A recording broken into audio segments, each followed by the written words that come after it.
Morning. আমরা এখন new Delhi railway স্টেশনে আছি। এবার একটু সাইট সিইং করতে বেরোবো দিল্লিতে। ফার্স্ট স্টপ হচ্ছে ইন্ডিয়া গেট। এখান থেকে 16 নম্বর প্ল্যাটফর্ম যে আছে নিউ দিল্লি স্টেশনের, ওখান থেকে স্কাইওয়াকে করে মেট্রো স্টেশন যাওয়া যায়। এবং মেট্রো স্টেশন থেকে আমরা ইয়েলো লাইন ধরে যাব হচ্ছে সেক্রেটারিয়েট মেট্রো স্টেশন, সেখানে দেখব ইন্ডিয়া গেট।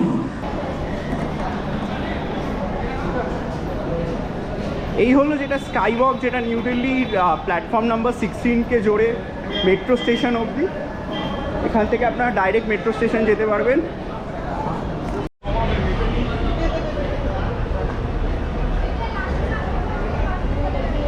हाँ वो मैंने ध्यान नहीं दिया, एकदम से मैं चला गया। वो एंड नीचे जाने का रास्ता दिखा, मैं चला गया।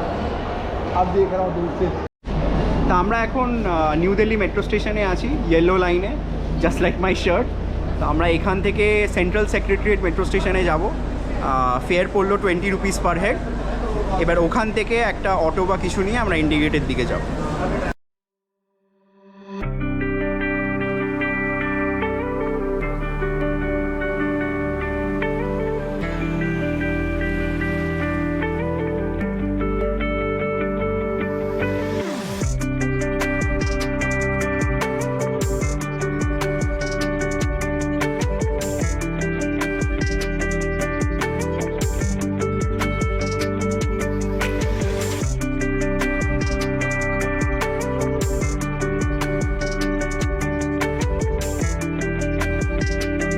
দিল্লি মেট্রোর এটাই ছিল আমার প্রথম অভিজ্ঞতা।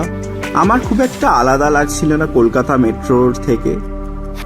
দিল্লি মেট্রোতে যাতায়াতের সুবিধার্থে delhimetrorail.com এর ওয়েবসাইট লিংক আমি ডেসক্রিপশন বক্সে রেখে দিলাম। সেখানে আপনি ফেয়ার ডিটেলস এবং রুট ম্যাপের ডিটেলস পেয়ে যাবেন। সেক্রেটারিয়েট মেট্রো স্টেশনের বাইরেই আপনি পেয়ে যাবেন লোকাল অটো। এই অটো করেই আপনি সেক্রেটারিয়েট এরিয়াটি ঘুরে দেখতে পারেন। সেদিনকে আমরা সময়ের অভাবে গেছিলাম শুধু ইন্ডিয়া গেট। আমাদের অটো পিছু পড়েছিল 100 টাকা, যদিও পরে জানতে পেরেছিলাম এটাও খুব বেশি, কারণ ফেরার পথে মাত্র অটো নিয়েছিল 30 টাকা। তাই আপনারা প্রপারলি বার্গেনিং করে নেবেন। New Delhi central secretariat area হচ্ছে খুব গুরুত্বপূর্ণ। ভারত সরকারের প্রচুর অফিসেস এই এরিয়ায় আপনি দেখতে পাবেন। আমরাও যাওয়ার পথে দেখে নিয়েছিলাম রেল ভবন, new parliament house, national archives, উপরাষ্ট্রপতি নিবাস এবং দূর থেকে দর্শন পেয়েছিলাম রাষ্ট্রপতি ভবনের। তারপর আমরা আস্তে আস্তে কর্তব্য পথের পাশ দিয়ে হেঁটে চলে গেছিলাম হচ্ছে ইন্ডিয়া গেটের দিকে। এটাই হলো কর্তব্য পথ, যেখানে প্রত্যেক বছর 26শে জানুয়ারির দিন প্রজাতন্ত্র দিবসে প্যারেড হয় এবং সেই দূরে দেখা যাচ্ছে রাষ্ট্রপতি ভবন। এই আন্ডারপাসটা বানানো হয়েছে কপারনিকাস মার্গের নিচ থেকে পথচারীদের জন্য ইন্ডিয়া গেট যাওয়ার জন্য। ইন্ডিয়া গেট, যেটি আগে নাম ছিল অল ইন্ডিয়া ওয়ার মেমোরিয়াল, এটি 1917 সালে তৈরি করা হয়েছিল প্রথম বিশ্বযুদ্ধে ভারতীয় সৈনিকদের স্মৃতিফলক হিসাবে। এটি পরিকল্পিত করেছিলেন স্যার এডউইন লুটিয়েন্স, আর এটি দিল্লির কেন্দ্রস্থলে অবস্থিত কর্তব্য পথ, যেটা আগে রাজপথ ছিল, তার পূর্ব দিকে। তারপর এলো গল্পে একটা টুইস্ট। হঠাৎ করে শুরু হলো ঝমঝমিয়ে বৃষ্টি, আর এই বৃষ্টির জন্য ইন্ডিয়া গেটের সামনেই আমাদের 1 ঘন্টা অপেক্ষা করতে হলো। সো ইন্ডিয়া গেট থেকে আমরা 6 জনকে পাঠিয়ে দিয়েছি আবার রেলওয়ে স্টেশনে, নিউ দিল্লি রেলওয়ে স্টেশনে। এবং আমি আর রাজুদা এখন যাচ্ছি জামা মসজিদ লাঞ্চ কালেক্ট করার জন্য। এই এখন আমরা জামা মসজিদ মেট্রো স্টেশন থেকে জামা মসজিদ হেঁটে এলাম। এখন জামা মসজিদে ঢুকবো আর আপনাদেরকেও দেখাবো। জামা মসজিদ গেট নাম্বার 2।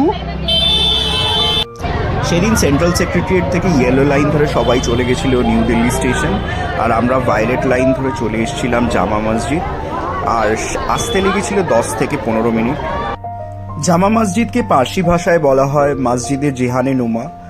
সম্রাট শাহজাহান 1644 থেকে 1656 খ্রিস্টাব্দের মাঝে এটিকে বানিয়েছিলেন এবং এটি ওল্ড দিল্লিতে অবস্থিত, যেটিকে আগে বলা হতো শাহজাহানাবাদ।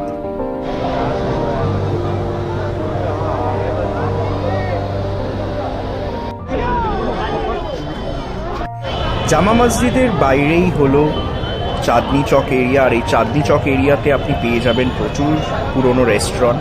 আমার বাঁদিকে আল জাওয়াহার রেস্টুরেন্ট, যেখানে পণ্ডিত জওয়াহরলাল নেহরু আসতেন, এবং তার পাশে একটি গলি আছে, সেই গলি দিয়ে যাওয়া যায় কারিমস হোটেলে।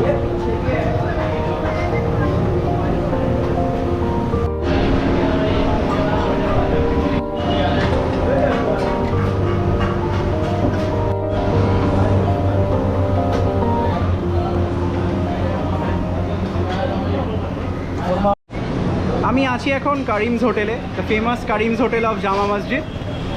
ইচ্ছা ছিল এখানে বসে খাওয়ার, বাট সময়ের অভাবে এটা হতে পারছে না।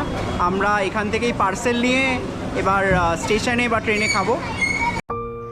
এরপর 50 টাকার বিনিময়ে একটি সাইকেল রিক্সা চেপে আমরা চলে গেছিলাম নিউ দিল্লি স্টেশন। যেতে লেগেছিল 25 মিনিট, আর এটা একটা আলাদা এক্সপিরিয়েন্স ছিল। আমরা চাঁদনি চকের ভেতর দিয়ে যাচ্ছিলাম, আর এখানকার ব্যস্ততা দেখে আমার বড় বাজারের কথা মনে পড়ছিল। হয়তো মেট্রোয় গেলে এই এক্সপিরিয়েন্সটা আমার মিস হয়ে যেত।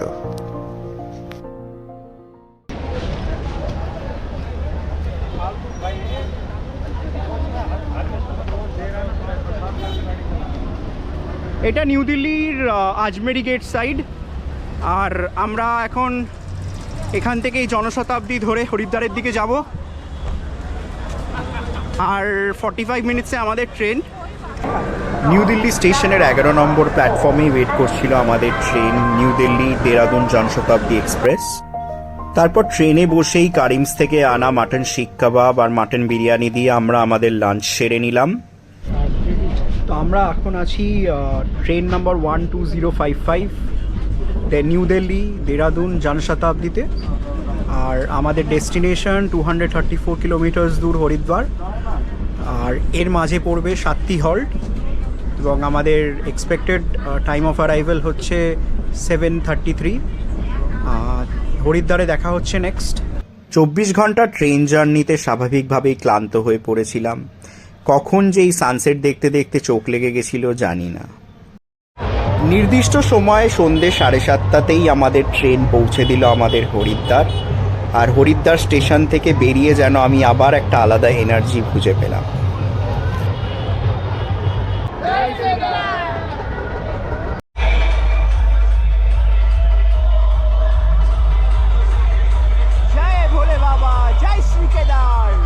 আমরা জাস্ট এই এসে পৌঁছালাম হরিদ্বার, আর হরিদ্বারের স্টেশনের বাইরে আমরা দাঁড়িয়ে আছি। এখান থেকে আমাদের বুক করা হোটেল আজকের রাতের জন্য 350 মিটার দূরে। তাও দেখি প্রচুর লাগেজ আছে, হয়তো এখনো ই রিক্সা নিয়ে চলে যাব। আবার হোটেলে গিয়ে কথা হচ্ছে। হোটেলে চেক ইন করে একটু ফ্রেশ হয়ে আমরা গেলাম একটা ট্রাভেল এজেন্সিতে কথা বলতে। তো আমরা এখন হরিদ্বারে এসে জাস্ট হোটেলে চেক ইন করে আমরা একটা ট্রাভেল এজেন্সিতে এসেছিলাম গাড়ি বুক করার জন্য কালকে যাত্রার জন্য, আর আমাদের বুকিং করা হয়ে গেছে। আপনাকে দেখিয়ে দিই কোন ট্রাভেল এজেন্সি থেকে আমরা বুক করেছি। এটা হলো গালোট ট্রাভেলস। এর লোকেশন হলো একদম রেলওয়ে স্টেশনের উল্টো দিকে, হোটেল দাক্ষের পাশেই আছে গ্যালট ট্রাভেলস। এখানে আঙ্কেলজি আছেন, খুব ভালো। আর বাকি প্রাইস ডিটেলস পরে আমি ব্লগে জানিয়ে দেবো। আমরা ছিলাম সেদিন হোটেল গোল্ডেনে। হোটেল গোল্ডেন হচ্ছে হরিদ্বার স্টেশনের কাছে যে শিবমূর্তি চক আছে সেখান থেকে পায়ে হাঁটা দূরত্বে। স্টেশনের কাছে অ্যাফোর্ডেবল স্টে খুঁজছেন তাহলে এই হোটেলটা আমি রেকমেন্ড করব আপনাকে।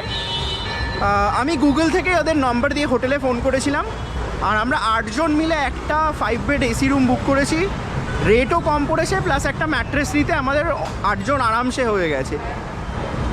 তো ওভারঅল বাজেট স্টে আপনারা রেকমেন্ডেশন হিসাবে নিতে পারেন। এখন আমরা ডিনার করতে যাচ্ছি পরদেশি রেস্টুরেন্ট বলে একটা রেস্টুরেন্ট এখানে আছে। হরিদ্বারের স্টেশনের সংলগ্ন যত জায়গা আছে এখানে আপনি ভেজ অপশনস প্রচুর পেয়ে যাবেন।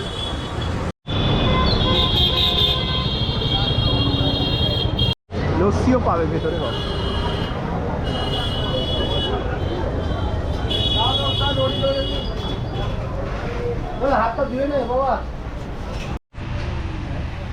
এরা অলরেডি পেয়েই খেতে শুরু করে দিয়েছে এই দুই মহিলা। এটা নতুন ডিশ যেটা আমরা ট্রাই করতে চলেছি, মালাই চাপ। নর্থ ইন্ডিয়ায় প্রচুর চাপ পাওয়া যায়, আমরা কখনো খাইনি, বাট দেখা যাক কেমন টেস্ট হয়।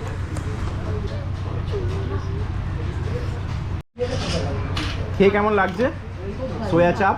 খুব ভালো, নতুন ডিশ টেস্ট করে হেভি লাগছে।